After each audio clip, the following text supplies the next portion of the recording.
Hello, everyone. Leah Steinkirch here with Prowess Project. For today's live, we are talking about kicking off client relationships. So as everyone's coming in, welcome. Happy end of February. I can't believe we're already at the end of February. It's kind of crazy. So today, like we said, we're talking about client relationships, which is one of my favorite topics. But before we get started, and as people are joining us, I want to hear from you guys. So for the question for today in the chat is, what is your favorite part of kicking off new client relationships? And if you're new to being an OBM and you feel like you haven't quite done that yet, I want to know, what is your favorite part of kicking off any kind of professional relationship, right? So that could be getting started in a job, interviewing somebody else. What are your favorite parts of as you're getting to know someone, and kind of like how you like to set it up? What feels comfortable? When do you know that you're in the flow with this process? So that's for me, it's always wanting to know, like when I can tell that they're getting engaged, they're getting curious, and they start to get a little bit comfortable. So I can get those head nods, I can get some feedback. That's when I kind of know that I'm in the right spot, and then we're going to have some fun in this onboarding. All right. So throw questions in chat today. This is a question I know that a lot of people have questions about, especially when we're getting started. So let me know what you're thinking. I want to go through this and keep it organized and do my best, because I'll be honest, one of my tricky spots of onboarding or any kind of conversations is making sure I say everything that I wanted to say, and I don't walk away with that feeling of like, oh gosh, I forgot. So that's how we're going to keep this on track today. I want to make sure I answer your questions. So throw anything in chat that you want to address. Learning the unique quirks about someone so I can make them feel comfortable. I love that one. So that's one that someone feels like that's when they know that that's a part of the onboarding process that they like. It's getting to know those intricate parts about someone. So that is a great point, and keep that in mind as we talk through this, because that's what I'm hearing there is the emotional intelligence that's behind knowing that you're meeting your client where they are. So today we're going to focus on 3 areas of that client relationship that are so important when you're onboarding with someone.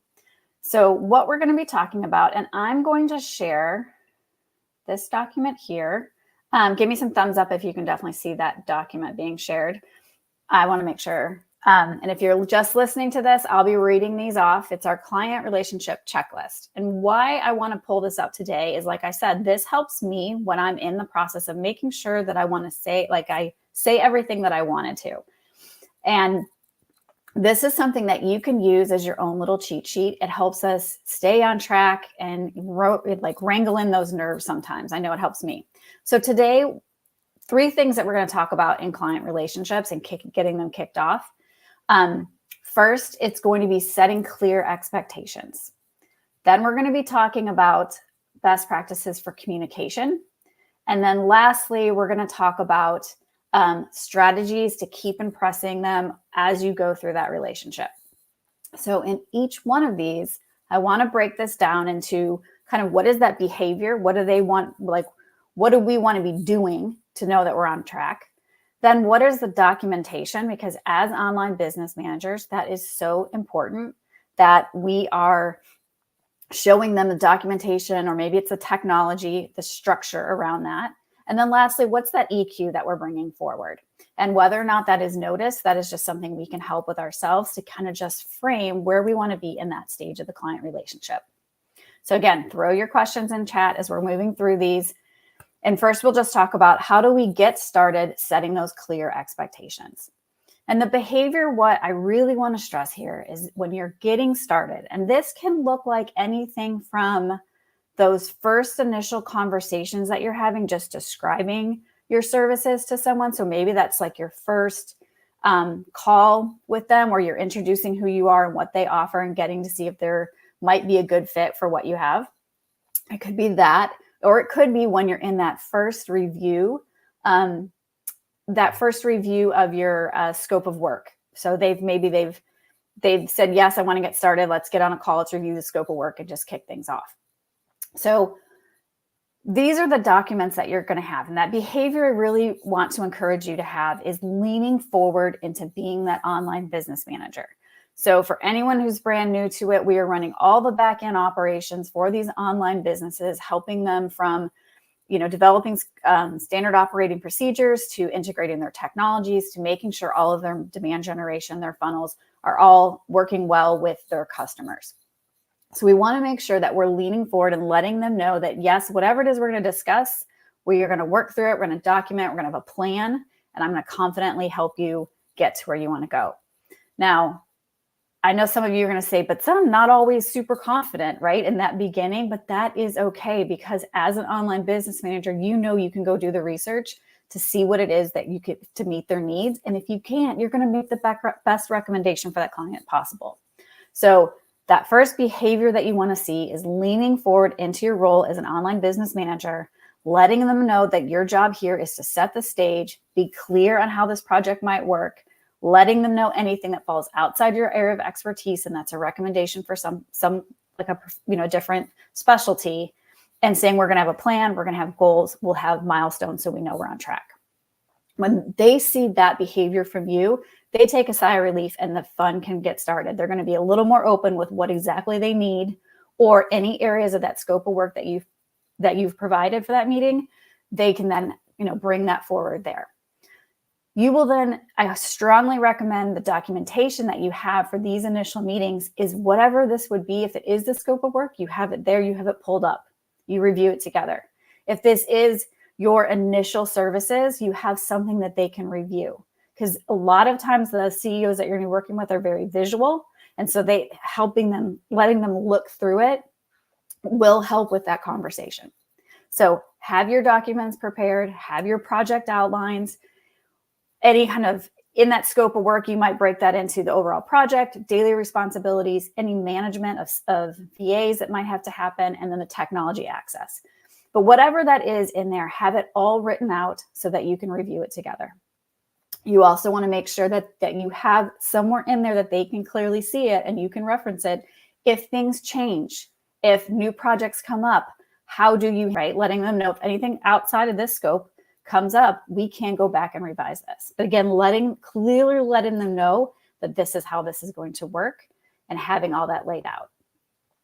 And for the EQ in this section, what I really want to stress here is it's self-awareness. When we look at the different parts of emotional intelligence, self-awareness of knowing how we work best, what we need to bring forth into this relationship, and communicating with them. So for example, you may have extremely detailed scope of work and they're very casual. They're like, I trust you, you can get it done. What you're looking at there is being able to say, hey, I'm very detail oriented. I need to write this all down for myself and then check it off. So just so you know, this is how I do it. Letting them know they don't have to worry about the details, but this is how you're going to operate. The more you can share with them how you work, the more comfortable they will be in all the nuances. Okay. Let me get to the chat, make sure I can see that. All right. So on my little checklist here, we talked about setting clear expectations. The behavior that we want to pull forward is leaning into that role, helping them get comfortable with what an online business manager does, having the documentation down so they can see exactly what that is, putting that in front of them, and having the EQ skills of self-awareness to share with them how you work best so that relationship starts off as strong as possible. Okay, any questions on that one that you guys want to throw into chat, feel free. We can always circle back at the end. Okay, next, this is going to feel like they bleed into each other, but the next one is best practices for communication. So we talked about in this first one is setting up those clear expectations, and that's where I'm really stressing having it written down in the scope of work, letting them understand exactly what your services look like. When even the option of saying, here's when I might recommend someone else. Here's how I'm going to let you know that this isn't in my skill set, right? When they realize that you comfortably say that, they'll bring all kinds of questions and be comfortable that you can pass that on or give them the best advice on how to handle it. You don't need to be an expert in everything. You don't need to have all of the answers, but you can be that resource for them. So moving into best practices for communication.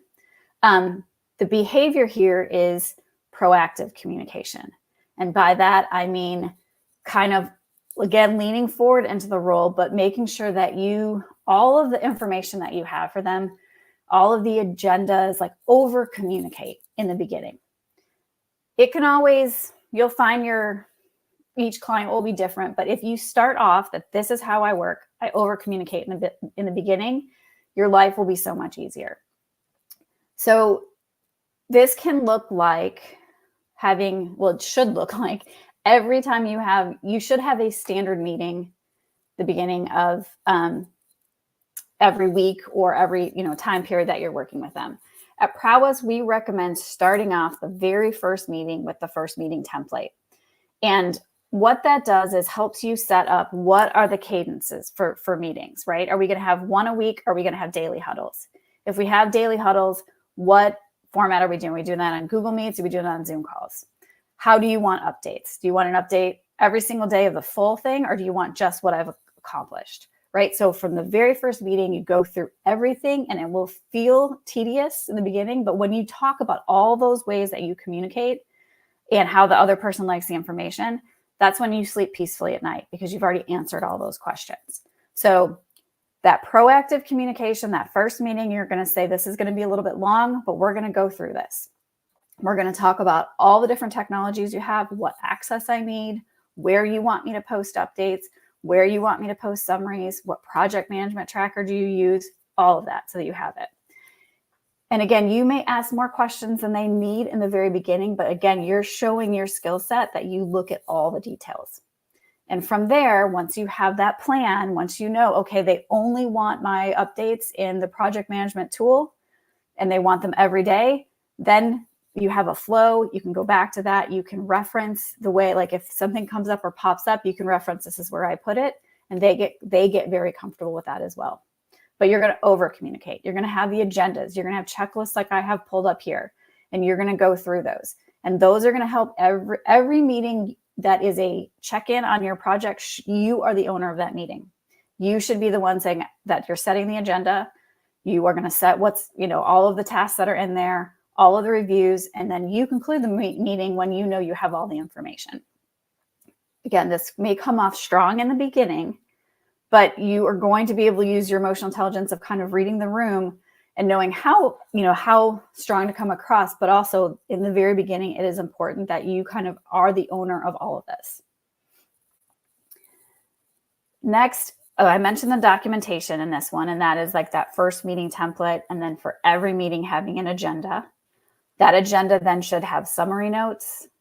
In that first meeting template, it will document where you're going to always be posting those agendas and summary notes, what's going to go into your project management tracker, if they like Slack, what will be posted there. All of that will be documented in that. I strongly recommend giving them back a copy of all of this so that they then have it as well and they can reference it, or they can think about it and say, you know what, I want to make some changes here.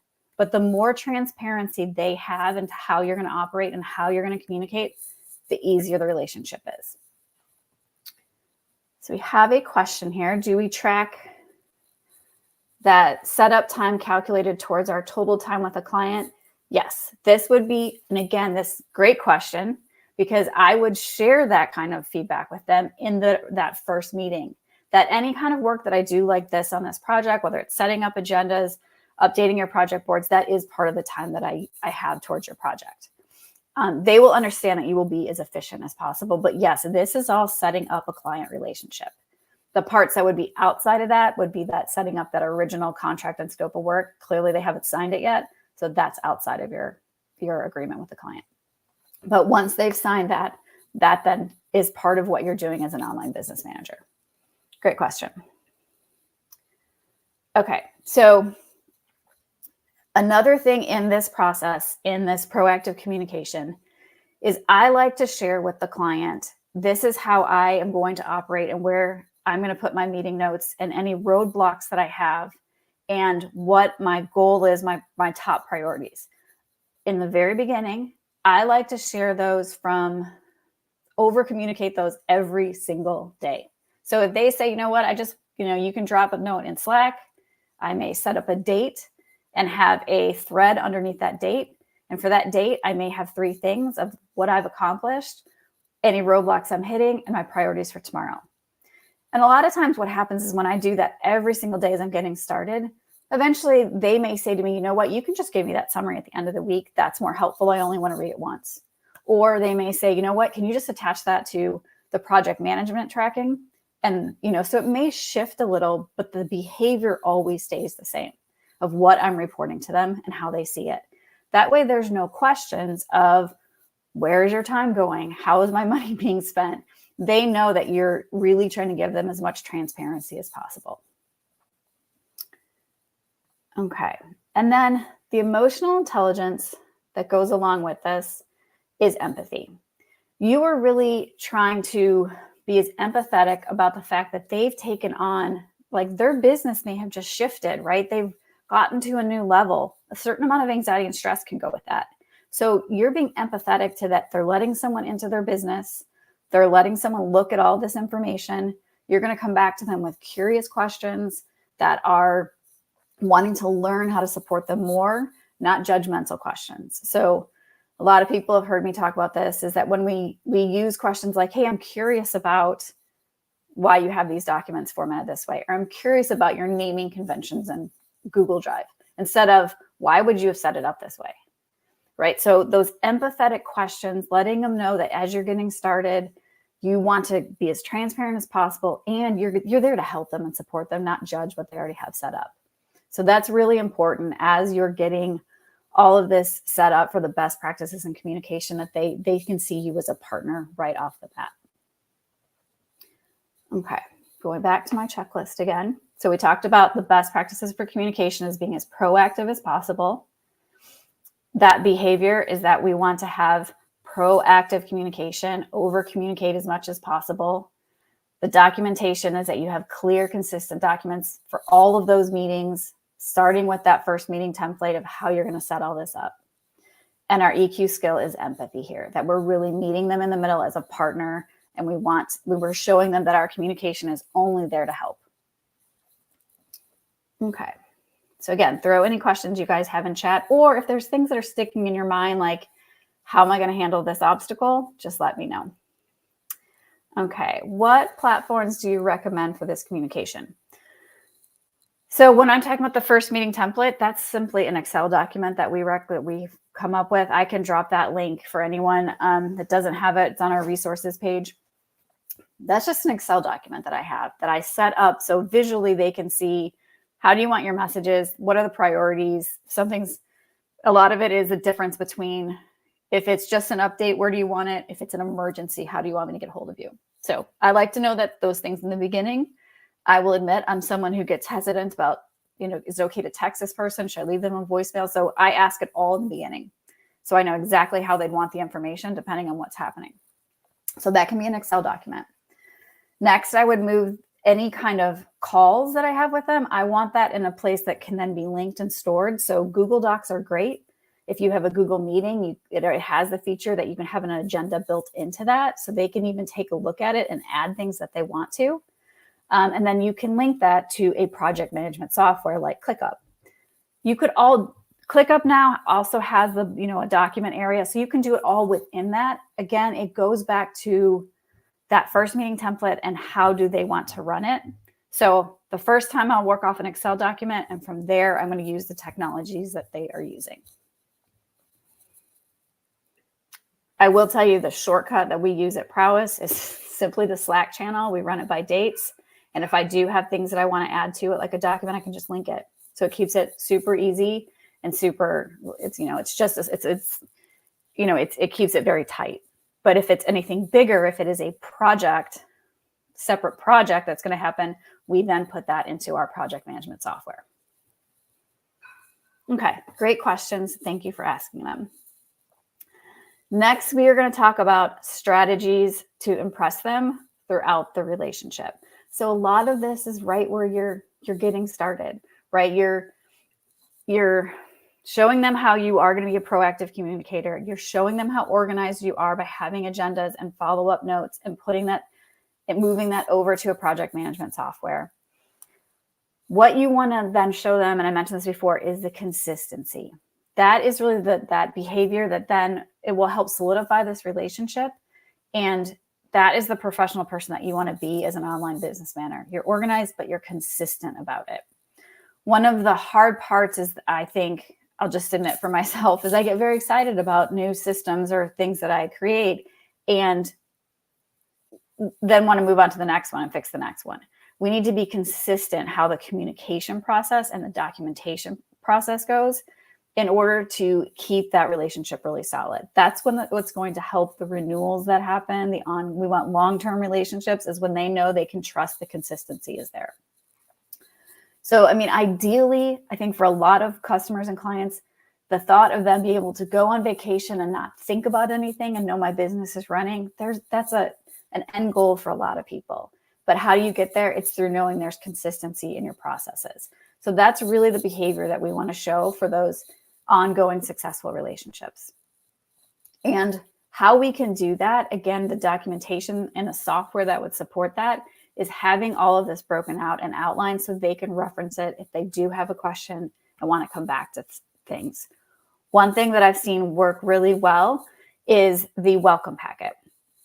I've seen that from some of our online business managers is putting that together for them. So you could take that on that first meeting template, put anything in there that you want to talk to them about as you're starting that relationship. And immediately you're setting that experience up to be successful because they're seeing how you operate. And then include how your best practices of, that I will have agendas. I will then, work with your software, however it is that you operate, it's all right there for them and they can understand who they're working with. They have a place to go if they need to remember it. Again, you are the owner of all of these meetings. You have the agenda. You set up the organization of where those meetings notes go. You put it into the project management software. But having a consistent place, once they have that welcome packet, you have all this documented, that's when you move into organizing the project and having a dashboard for them to go look at so they can consistently know the traction that's being made. So one thing there that I feel is a very important reminder is being able to always go back and say, this is the project we're working on. This is the milestone that we're at. Do we have any roadblocks? Yes or no? And this is where I think we'll be. This is how we're hitting success, right? When they know that that's the way you're always thinking, they can trust the process. So that really, again, it's the consistency of knowing how you operate, how you communicate, and they can trust it. Things come up all the time. Things will get added all the time, but they know the framework is there.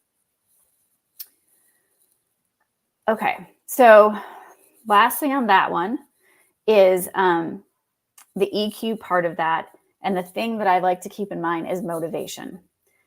That is a lot of times what gets missing in operations is someone can be really good at organizing things, but they don't have the motivation to always follow through and always to problem solve when there's tiny little glitches.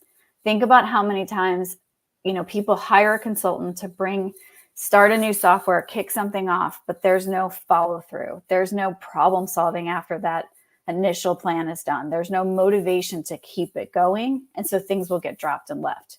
As online business managers, we're there to keep it going, problem solve, look for that solution, document it, and then come back and update the entire team on where we are. So that motivation, when they see that from you, again, that's huge in the trust factor. It's huge in the success of an ongoing relationship with your clients.